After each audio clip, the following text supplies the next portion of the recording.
Good evening once again, everyone. Welcome to another season of Vivid Voices podcast. It's my pleasure to be your host this evening. My name is Rozana, and tonight we are on a new season which is called Unfiltered Journeys, and this is episode 1.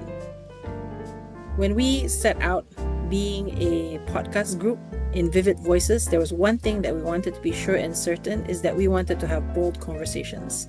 After 1 year of having the opportunity of doing podcasts, we want to have even bolder conversations. So here is Unfiltered Journeys, where our real stories meet raw truths.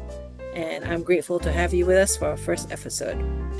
So today's conversation is called Quiet No More, Reclaiming Your Voice, Rediscovering Your Life. We're going to be deep diving into untold stories that often sit behind a smile, a title, or a carefully curated persona.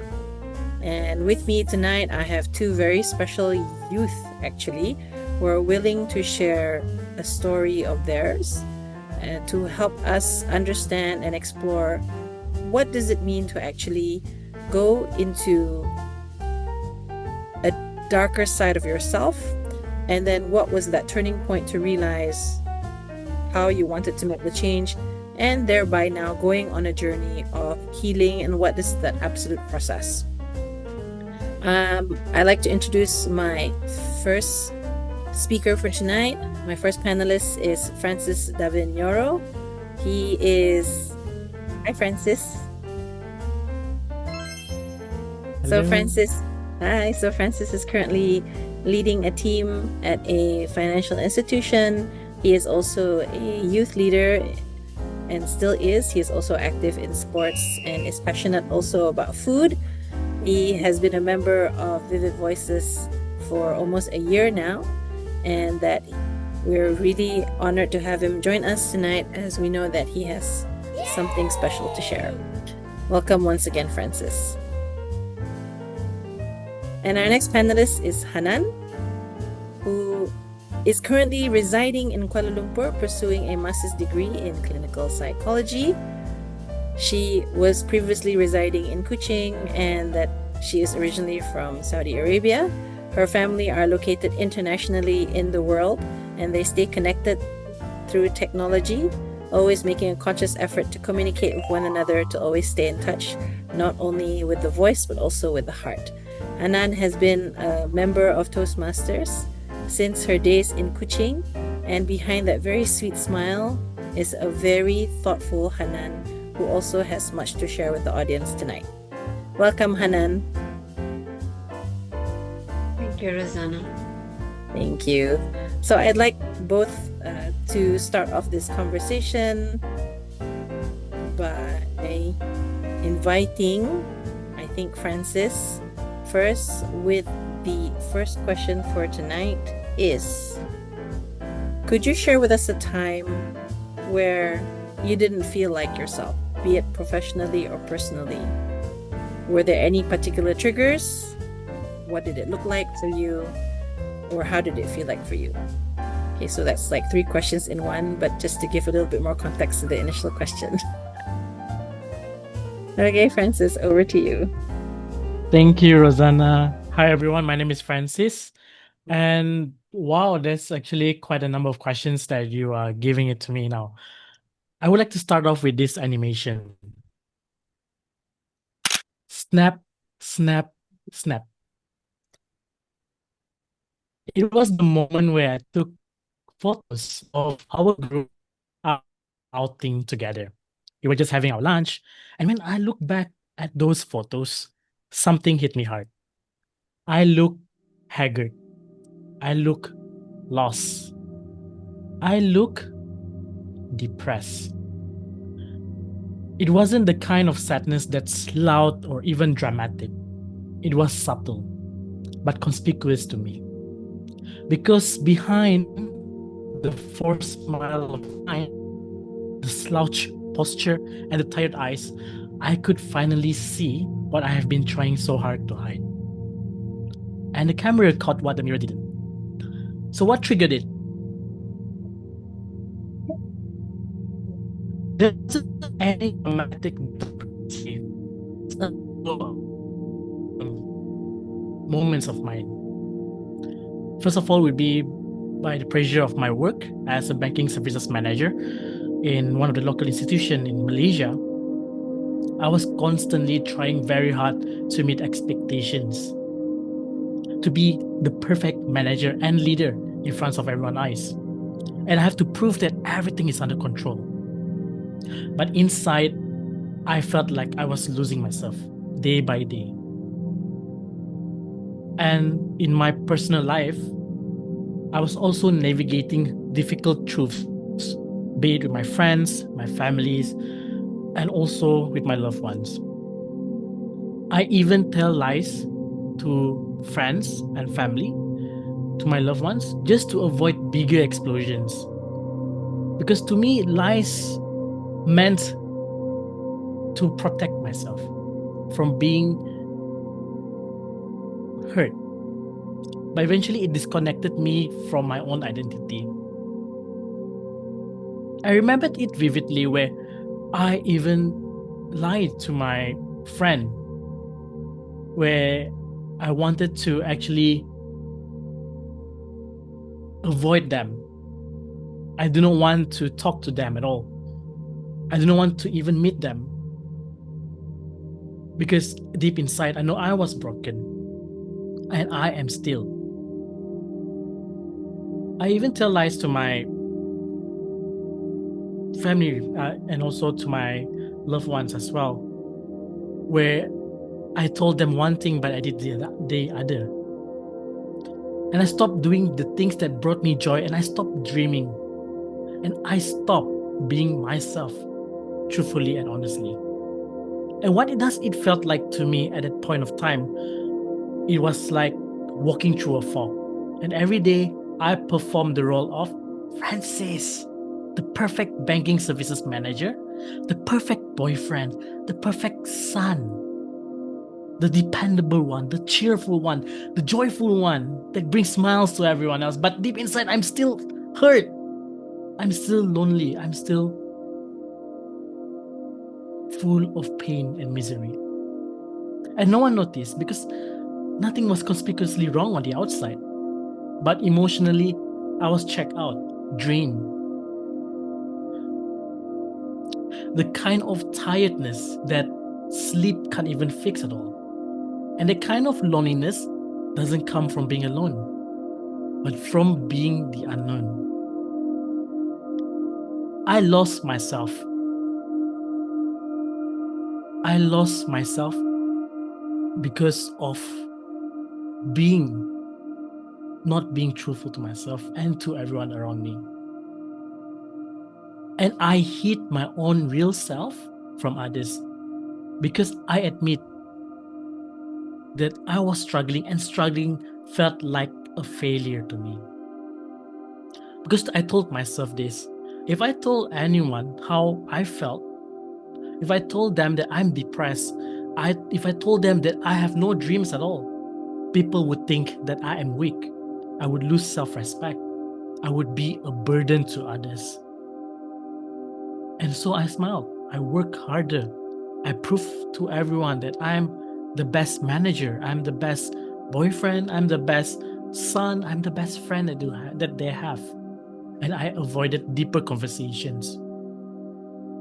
I recalled a moment where I speak to my girlfriend, where she asked me, "Hey, how have you been doing? Are you doing okay?" And I just merely answered, "Yeah, I'm doing okay." And I don't even tell her about my own personal struggles at all.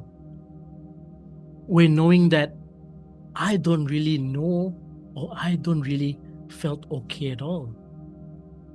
Where each and every single day, I find fault in myself.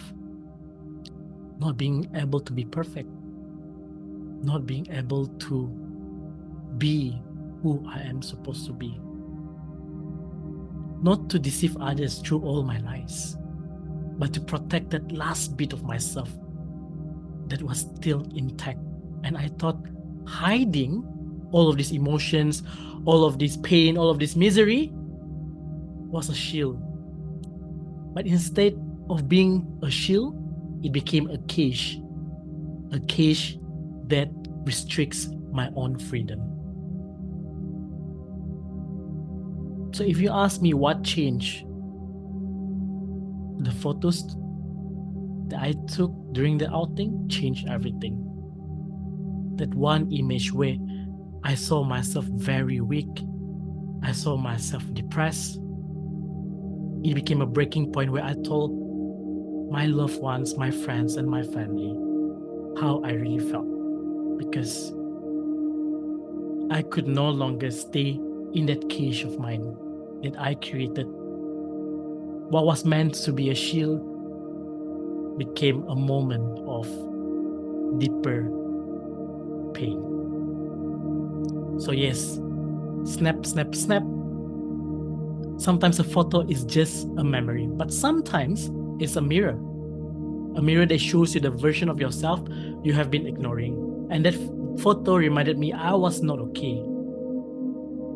And that acknowledgement, that first honest moment, was the beginning of my healing. And I'm still on that journey, everyone. And I'm still unlearning, relearning, and reconnecting with who I really am. But now I don't hide from that mirror, I face it. Because I want to live a life where my joy is conspicuous, not my pain.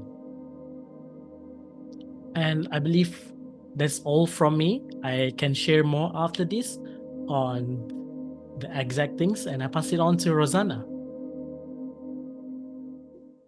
Thank you very much, Francis, for sharing that story of you, that realization of that moment whereby the photo definitely spoke more than 1,000 words, and that you went deeper inside how it made you reflect what was going on, and that there was some truth that needed to be spoken rather than being trapped inside a cage.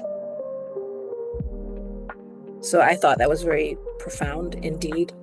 And we're going to go deeper into that experience that you had, but let's hear from Hanan first. Hanan, could you just share with us that story where you also didn't feel like yourself, be it professionally or personally? How did it feel for you? What did it look like? How did it affect you in any way, and how you showed up in front of everyone else? Go ahead, Hanan, tell us that story. Sure, thank you, Rozana. I would like to say from very young age, I was someone who's really care about personal growth. And I start working on myself and on my personality from very, very young age, where no one's actually care about this topic. Because I am the youngest of lots of siblings who are much, much older than me. So they pass lots of knowledge for me. And I can say I had a very good relationship with myself. I was the person who very connected to my inner voice, understand my needs, have more balanced life, knows I used to know my main values and how to organize my days. I was someone who gave everything its own time. And after high school, I think the challenge started when I needed to start looking seriously to my future and my career.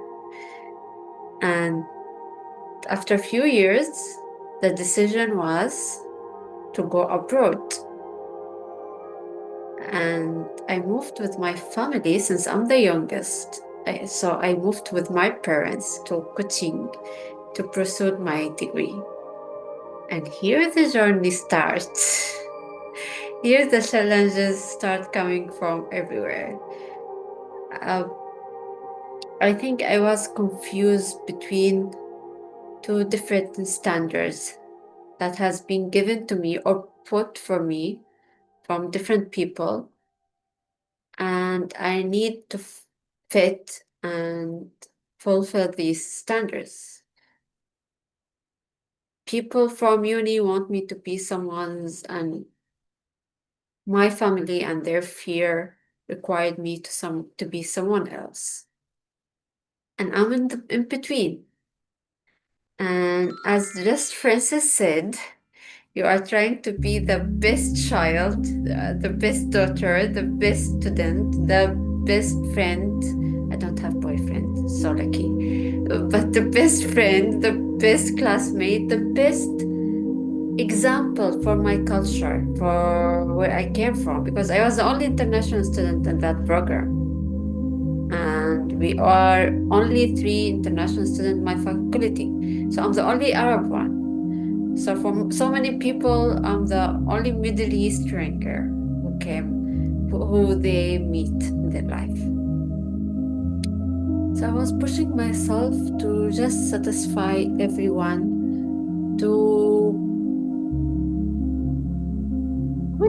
I don't think positive is the right way. I think it's because positive is a good word, but I would say perfect. I try to be perfect, to change the stereotype in people's minds, and make my family comfortable, and stop worry about me. And so a lots of things that I used to control, so I started separating from myself. I started losing the connection with Hanan and what Hanan need and what makes Hanan happy. And I think the real tell happened when we had the lockdown during COVID and the isolation start. At that time, I really went into depression. And here the experience became even harder and even worse. And I don't think there's an experience that can change you negatively in this way as much as depression.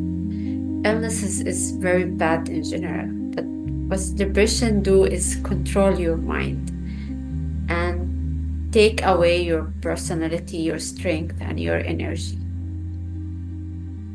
So I think that moment, as I remember your question, is you feel disconnected from yourself, or you are not like to yourself.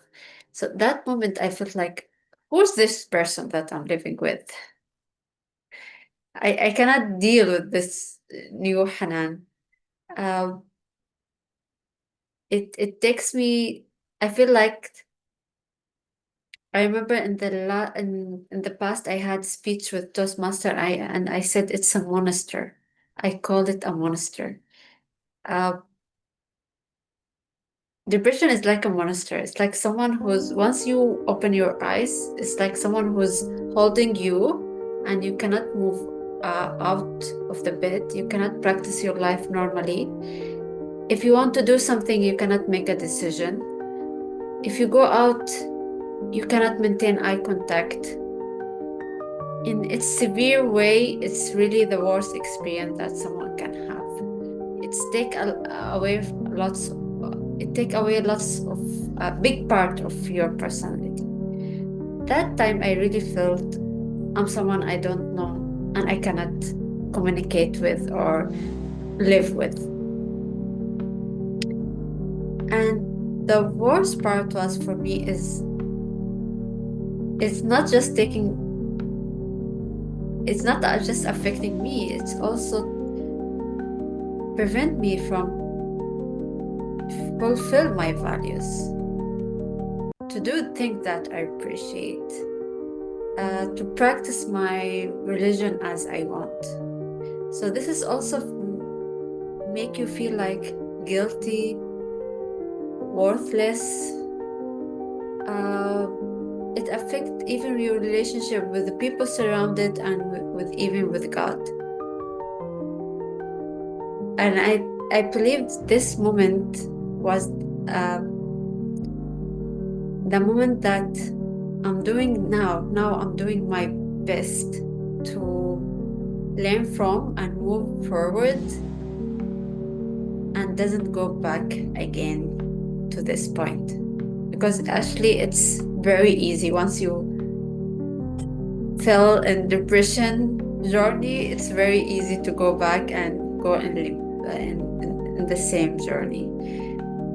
So I hope I answer your question, Rozana, and back to you again.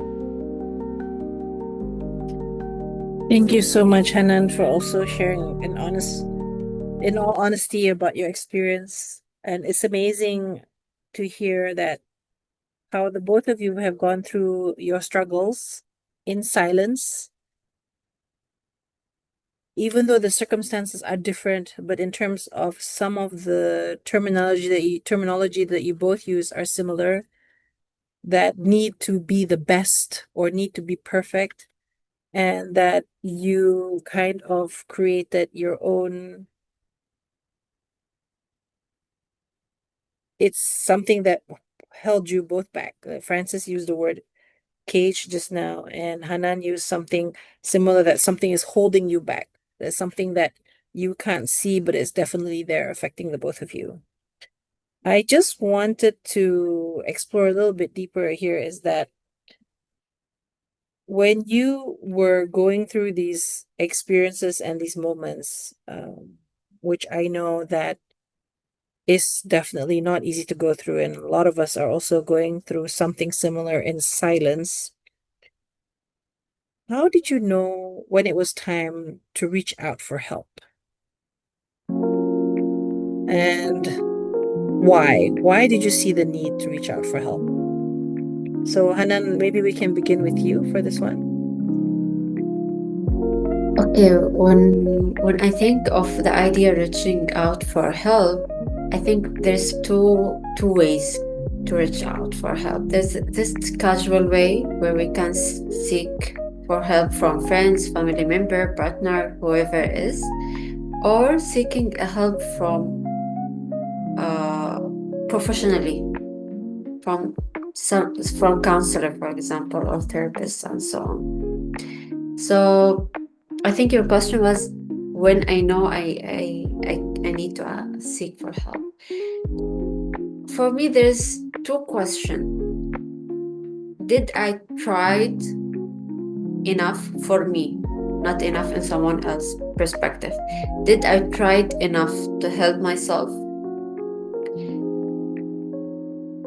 Do I feel really tired and I have no energy to pull myself out of what I'm going through right now? And the third one,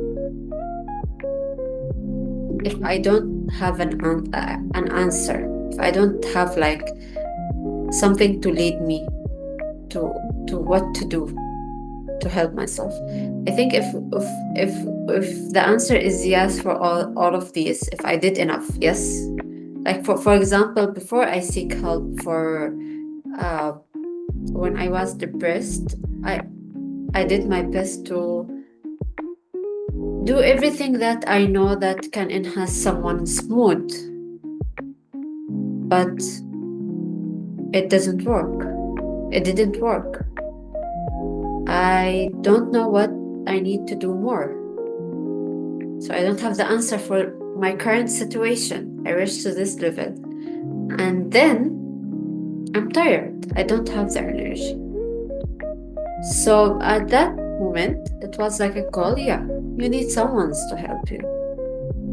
Do you need a friend? Do you need a family member? I think if I seek for their help, they may do, but they will feel even more overwhelmed because they don't have the answer. So the answer here is with someone with certification, with someone from professional setting who can really provide me with a proper and right way to go out from what from depression or the struggle that I was in. So I think we can feel it if we just sit with ourselves and try to understand, and it's not like very big, deep processes. Just understand, do now I need to seek for help, and I have the energy, or I have the energy to help myself. And second, do I need this type of help or the other one? So this is what I believe in. Back to you, Razan. I really like how you put that together as like asking yourself those questions like, did I try hard enough? And am I tired? And what kind of help do I need? So it really helps to compartmentalize, or at least like be clear about the kind of steps you could be taking in order to reach out for help. How about you, Francis? In your case, right? How did you know it was time to reach out for help? Because you had that trigger when you saw the photo that made you reflect on yourself, and then you realized you're in a lot of pain. So what was it actually that that made you reach out for the help? Because some people really find it difficult to reach out for help. Okay, thank you, Rozana. Before the snap moment of my life, I didn't realize that I actually struggle with depression or moments of depression per se. And oftentimes, when things come down on me, I would actually try to ignore it. But deep inside, I know that I needed help. There's always that little voices next to you that whispers for help, asking you to seek help. Just like this, Francis, you are not in a right moment right now. So please go and seek help. And I told myself, yes, okay, sure, one day. But one day never came. Not until after the snap moment that I went to hurt myself. And hurting myself can come in different forms. And I believe that was the moment where I truly seek for help. When you start to talk yourself down, telling yourself, no, I'm not good enough, I'm not that good. That is the moment that you need to go seek for help. And I did that. Not only I talked myself down, I even did things that I am not proud of. And that was the moment when I truly see myself, looking at the photo, looking myself in the mirror, and I know exactly that time that I need to go and seek professional help. And I went. And just recently, I believe I haven't shared with all of you here, just recently I went to seek help from a counselor back in May because of how down I was, how depressed I was. I was not at a good space. And I'm quite lucky because I do voice out my concern with friends and family members that I can honestly trust. And through them, they gave me the encouragement to seek for professional help. And that was the moment that I realized that these are the triggers, positive triggers that you need to actually go and seek for help. Perhaps I would also say that the little voices that whisper to your ear could also be the earliest trigger for you to go and seek for help, because those voices are your self-conscious voice in your mind, your own human body that knows your own well-being, mentally, emotionally, and physically. So I do encourage everyone to listen to that tiny voices, because those voices is just your body telling you that you are not doing okay, and it's alright. And that's all from me. Over to you, Rozana. Thank you so much, Francis. It just really occurred to me as like what I learned really is that our bodies or our nervous system and our we actually have the intuitive ability, or we have the wisdom to know what we need and what we want. Interestingly, in terms of both your cases, right? For Francis, to start a little voice, and then there's also that tipping point where you actually were doing things that you mentioned you're not proud of. And of course, having the other positive triggers. So it's that, so intuitively you were listening to your body. And at the same time, for Hanan, it's like she verbally asked herself in terms of, has she done enough? And these are like both different ways of crying out for help. And I applaud the both of you for actually like reaching out and taking steps to get help, because you well know that you need it. And just imagine about other people in this world who are going and suffering in silence, and they feel like they are there alone, no one noticed them. But here you are giving a voice to these people who may not have that voice. So, in terms of this journey that you've been on, right? It's that, how has it been so far? So, Francis, you mentioned earlier on in the first question, also in the second question I gave you, is that you're still on this journey, you're healing, and then you need to take a step back, and then you're unlearning, you're relearning, but you're no longer hiding. There's some level of freedom. So, Francis, what is this journey looking for you like right now? It's like, have you found yourself? Is yourself peeking through all these moments? Thank you, Rozana, for the question. Like what I've just mentioned, I'm still currently on that journey of healing, of finding back my voice, because all this while I still felt the cage overpowering me. But after going through professional counseling and whatnot, I slowly discover back my voice, my own real identity. I've mentioned to everyone here in the first question that I keep on telling lies, and when lies build upon lies, it brings you and force you to wear a mask. And now slowly, I'm actually peeling back that mask away from myself. And right now, I am on a journey of honesty and truth. Because all this while, I've never been truthful to myself. I've never been truthful of telling people how I really am inside.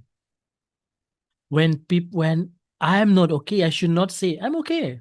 Do not worry about me. I should not say that. But rather I should say and be honest to them. I'm not really doing okay right now. But that is still okay.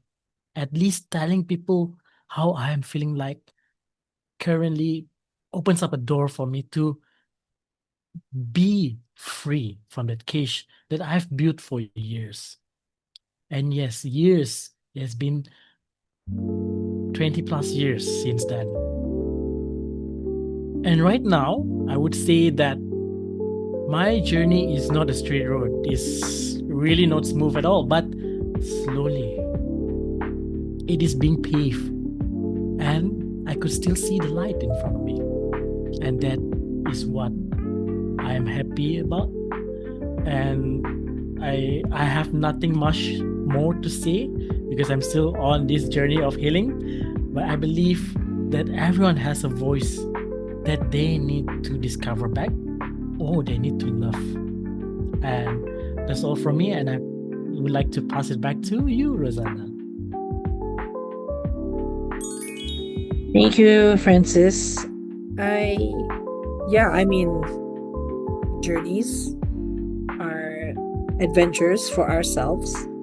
And I like how you said that, it's not a straight road and it's still being paved. Such as life, right? Life is just like that. Everything is just being paved as we go along. I think what's really poignant is also you mentioned that, at least you open the door to rediscovering yourself again. And I think it's not only about being heard in the sense that you allow yourself to be yourself with other people, feeling safe to be yourself, but also it's allowing yourself to be heard. So it works both ways. Other people hearing you out and you hearing yourself.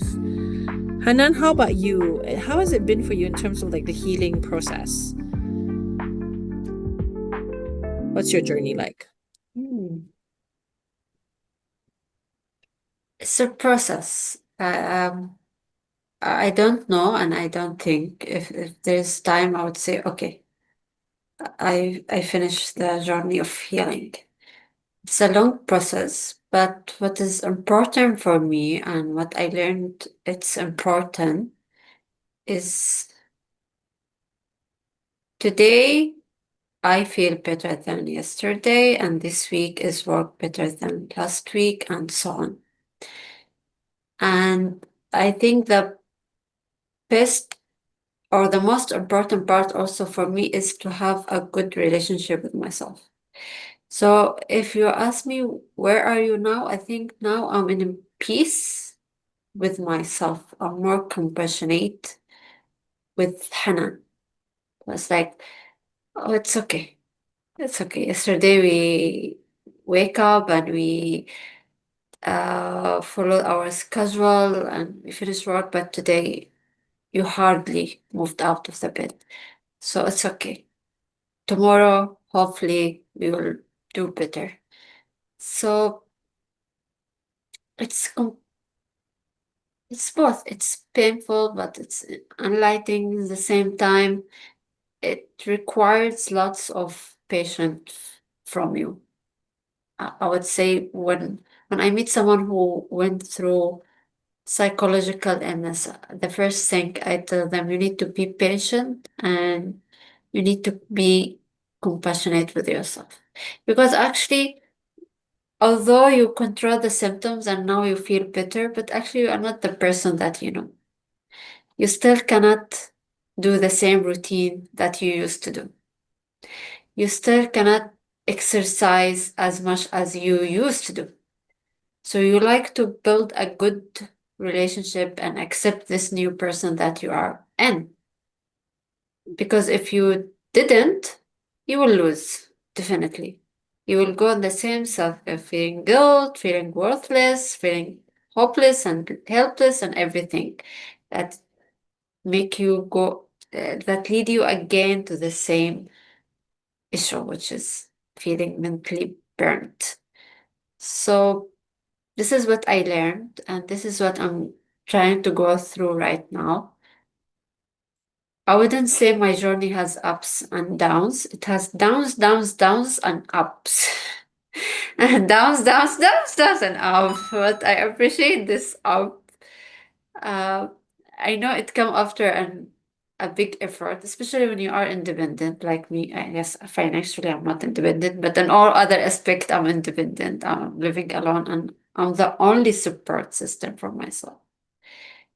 Uh, Sometimes, yeah, as you said, I connect virtually with my family, but sometimes I feel like you need this person who help you in person, to be next to you, to hug you, to touch you, but this is not available. So I need to do that. So in nutshell, in my process, I'm in process of building a good, compassionate relationship with myself. This is the best I can do right now. Back to you, Rozana. Actually, it's really interesting that the word painful and enlightening can come in one sentence in terms of this journey and process that you're going through. And I think you really hit the nail on the head, is that at the end of the day, right, it's all about accepting yourself. Whatever happens at the end of the day, you have to be with yourself. And the only person that can accept yourself is yourself. You know, as simple as that sounds. And again, that non-straight road of down, down, down, and feeling up. Again, you know, you're coming back to that. How can you reinforce the belief in yourself to just, how can I have that good relationship with myself at the end of the day? Yeah. I think sometimes some of us like set unrealistic, I would say, expectations or ceilings whereby, or it could also be based on society where it's not okay to be sad, or you can't really express yourself. Everything has to be okay, but that is not really the case. It's like the more that we force people to pretend, the more we feel disconnected with ourselves and with other people. So at the end of the day, it's okay not to be okay. I just wanted to also then move into our final question tonight, is that you both shared your journeys so deeply, what you went through. And I don't know if it's right for me to ask, but what do you anticipate the future is going to look like for you based on this path of self-realization, self-acceptance, realizing it's okay to not be okay, seeking help? What is it that you have hope for yourself? Or how do you think everything has shaped you as a person? Hanan, perhaps you'd like to begin with this one. How I'm seeing the future, right? This is how I anticipate the future to look like. Okay. To give an honest answer is, I don't know. And I'm not sure if I want to know or I want to plan for it. I think right now I don't have much energy to think of the future. I used to, and sometimes some thought come to my mind about the future and how we are going to be and plan we need to do.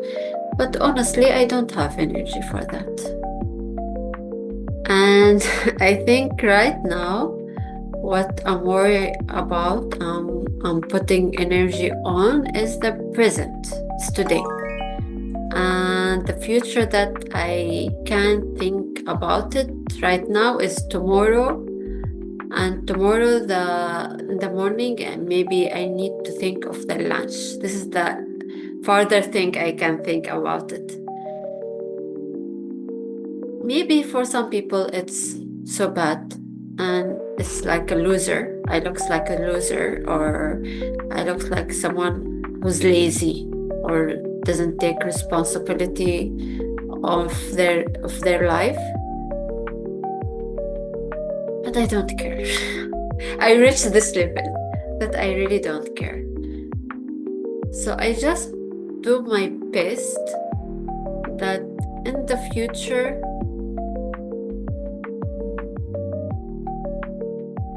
I'm the person that I love and I'm the person that I need. That's why right now I'm working on Hanan physical health, mental health, and her thoughts and her emotion. And I was talking with my brother a few days ago because my degree and my master's studies make me so stressful recently. So this semester I decided to do other things. I decided to cook at home, stop dealing with my body as a garbage and just throw any food inside, practice some hobbies on, do some exercise. And I told him, even if I failed, I want to fail, but still alive and healthy. And he strongly and immediately encouraged that. And it seemed like he was realizing what's happening, but he just remained silent to let me realize it by myself. So how the future is going to be, I don't care, but I have faith in God and hopefully everything will be fine. And what's important now is the present. Thank you so much for sharing, Hanan. That was really beautiful indeed. The most magical gift that we have right now is indeed the present, and that's what we're living in. How about you, Francis? Any anticipation for the future? What your life should be looking like? Does it even matter at this point? Share with us. I love this question as the ending of the whole podcast. I believe so. Because honestly speaking, I've never told anyone about this before, but I do not really anticipate anything for the future. And I believe some of us really need to hear that as well, if we do feel that way sometimes. And what Hanan say and shared to us just now, it resonates really deeply into me.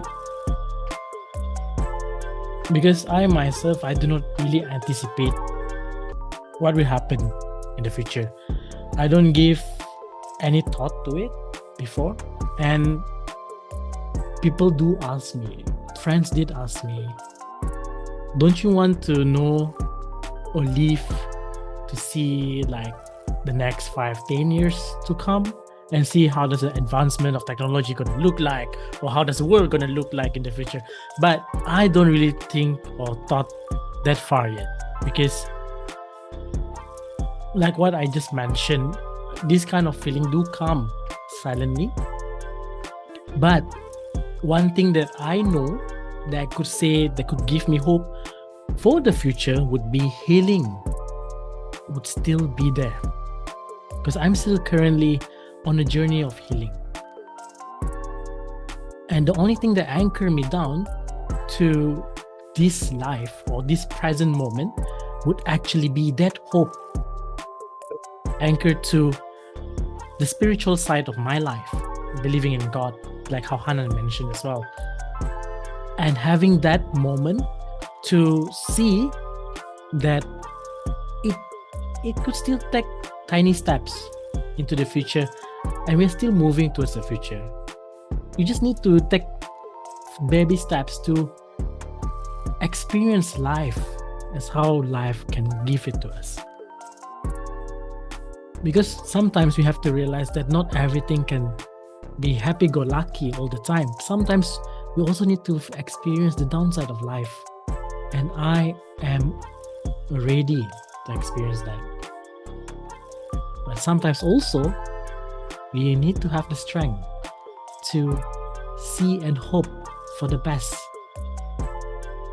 for ourselves in our life. And in short, I am afraid of the future because I don't know what to expect, but I am hopeful. Perhaps something good will come. And that's life. It's a gift. And that's all from me, Rozana. Thank you, Francis. I think you're not alone in that sense, is that no one knows what the future will bring. Anything can change, anything can happen, and that it's just a matter of like, who knows? But what I found really important that you highlighted is that having that anchor. What is it that keeps you grounded and propels you forward, whether it's an inch at a time or a step at a time, but at least there is that glimmer of hope that whatever come what may, it's what it's meant to be for all of us. So I really like how you shared that. There is a lot of wisdom in tonight's sharing from both Francis and Hanan, and I'd like the audience in the room to give them a lot of hearts in terms of responses, just to show our support. Thank you very much for sharing it from the bottom of your hearts. Such profound wisdom in terms of that in life. We all have expectations of ourselves. And sometimes these expectations are also derived from the environment that we're in. We want to be perfect and we want to be the best for others. But sometimes when we do that, we end up forgetting ourselves and we lose ourselves.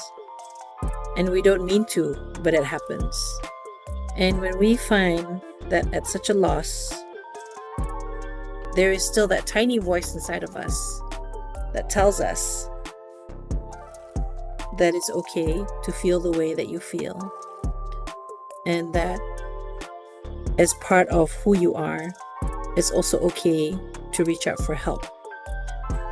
And in reaching out for help, through listening to that voice inside of you, or whether it's to verbally ask the questions, whether you've done enough for yourself, is just the beginning of the journey, because it all starts from a realization and awareness, and then taking steps. And this journey that we got to hear tonight from both Hanan and Francis is that it's not a straight road. There may be more downs than there are ups. It's being paved as we go along. We don't know, our measures could be, I was better today than I was yesterday, and that you'd be using the word painful and enlightening in the same sentence. But what's important is that we live. we live another day where we focus on the present moment, where we appreciate what we have in front of us and ourselves in particular, that we recognize that it's okay not to worry about the future. You just want to take it one day at a time, one step at a time, to be yourself today and now in the present moment. And so I think we need to anchor in our podcast today. I'd like to invite everyone to close their eyes, including Hanan and Francis. We're going to do a quick breathwork session just to ground in everyone. We're going to practice some nasal breathing. So I'd just like you to close your eyes. And we're going to just breathe slowly in and out of our nose. We're going to inhale for 3 seconds through our nose. We're going to exhale 5 seconds through our nose. So whenever you're ready, I can count for you. You can count on your own. Let's inhale, 2, 3, and exhale, 2, 3, 4, 5. Inhale, 2, 3. Exhale, 2, 3, 4, 5. Inhale, 2, 3. Exhale, 2, 3, 4, 5. Inhale, 2, 3. Exhale, 2, 3, 4, 5. Inhale, 2, 3. Exhale, 2, 3, 4, 5. Whenever you're ready, you can open your eyes. I want you to reach your right arm to put it under your left armpit. Okay, lock it in under your left armpit. Wrap your arm across the other shoulder and give yourself a nice hug. Thank you so much to Hanan and Francis for being our speakers tonight. You two have shared the deepest part of yourselves, and we've learned so much more about you and from you, and we look forward to hearing more stories in the future. And with that, that's the end of the podcast.